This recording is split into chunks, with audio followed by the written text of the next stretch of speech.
लग्नाचे दागिने म्हणजे श्रीमंत पेशवाई दागिने। नाशिकचे सुप्रसिद्ध सराफ मयूर अलंकार सराफ। ताज्या बातम्यांसाठी नाशिक न्यूजच्या YouTube चॅनलला सबस्क्राइब करा आणि बेल आयकॉनला प्रेस करा।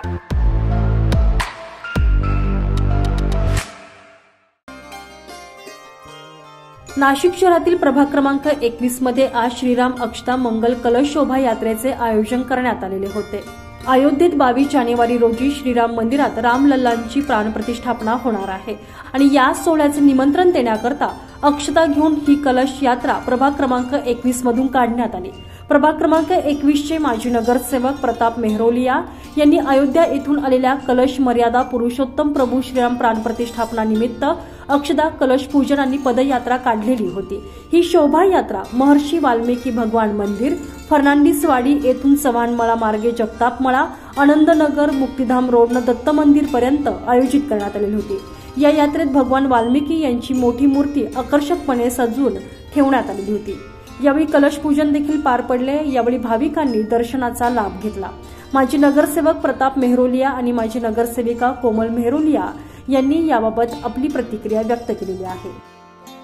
दाजी आप 5 मिनट थांबायला लावा ना। रामायण रचयिता महर्षि गुरु वाल्मीकि भगवान, इनके आशीर्वाद से मैं आज समस्त नासिक के वाल्मीकि बंधुओं की ओर से, समाज की ओर से, हमारे देश के कुशल और लोकप्रिय जो पंतप्रधान है आदरणीय मोदी जी का मैं धन्यवाद करना चाहता हूं, उनका आभार व्यक्त करना चाहता हूं कि उन्होंने अयोध्या में जो एयरपोर्ट बना है, उस एयरपोर्ट का जो विमानतल है उसका नाम महर्षि वाल्मीकि भगवान एयरपोर्ट ऐसा नाम उन्होंने दिया है। और ये देकर उसने जो हमारे समाज का सम्मान उन्होंने किया है, मैं उनका तमाम समाज की ओर से मैं उनका आभार व्यक्त करता हूं। जो हमने सपना कभी देखा था कि किसी गली को, किसी छोटे से नुक्कड़ को या कभी किसी छोटे से मंदिर को हमारा नाम दिया जाएगा, लेकिन आदरणीय पंतप्रधान नरेंद्र जी मोदी ने और भारतीय जनता पार्टी की सरकार ने अयोध्या के विमानतल को हमारे महर्षि वाल्मीकि भगवान का नाम देकर समस्त वाल्मीकि समाज के प्रत्येक व्यक्ति को गौरवान्वित किया है।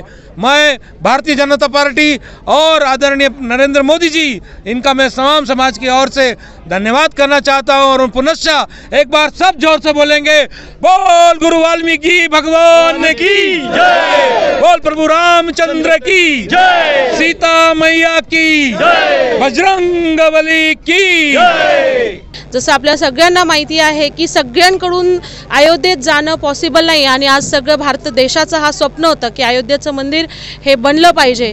याच्यासाठी सगळे भारतीय खूप उत्सुक आणि उत्स्फूर्त आहे, पण अयोध्येत जाणं सगळ्यांना शक्य नाही आहे। म्हणून मोदीजींनी एक संकल्पना अशी रचलेली आहे की सगळीकडे भारतमध्ये अयोध्याचे कलश पाठवायचे आणि त्याची पूजन करायची, कारण की अयोध्यामध्ये जाणं सगळ्यांसाठी पॉसिबल नसल्या कारणाने आणि तिथे म्हणजे खूप गर्दी जमून चेंगराचेंगरी किंवा काही पण अनएक्सपेक्टेड गोष्टी न होण्यासाठी सगळ्यांनी कलशाचं पूजन आपल्याच कडे व्यवस्था करून दिलेली आणि सगळ्यांनी कलशाची पूजन करून सगळ्यांना कलशामध्ये आलेले जे तांदूळ आहे ते सगळे तांदूळ सगळ्यांना घरोघरी देणार आहे, ज्याने आपल्याला सगळ्यांना वाटेल की आपण सगळं श्री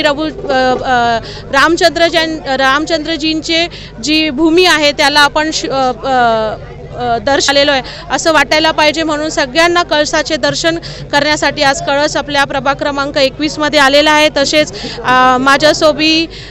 माझ्यासोबत जे माझे सहकारी आहे श्री RDG धोंगडे, ज्योतिताई खोले, लवटेजी अप्पा आणि माझे वडील प्रतापजी मेहरोलिया आणि इथे उपस्थित सगळे वाल्मिक समाजाचे सगळे बांधव आणि प्रभाग क्रमांक 21 मधले सगळे बांधवांचं मी धन्यवाद करते। दरम्यान यावेळी माजी नगरसेवक प्रताप मेहरोलिया, माजी नगरसेविका कोमल मेहरोलिया, माजी नगरसेवक रमेश धोगडे यांच्यासह स्थानिक नागरिक आणि वाल्मिक समाज बांधव मोठ्या संख्येनं उपस्थित होते। संजय परमार, नाशिक न्यूज, नाशिक।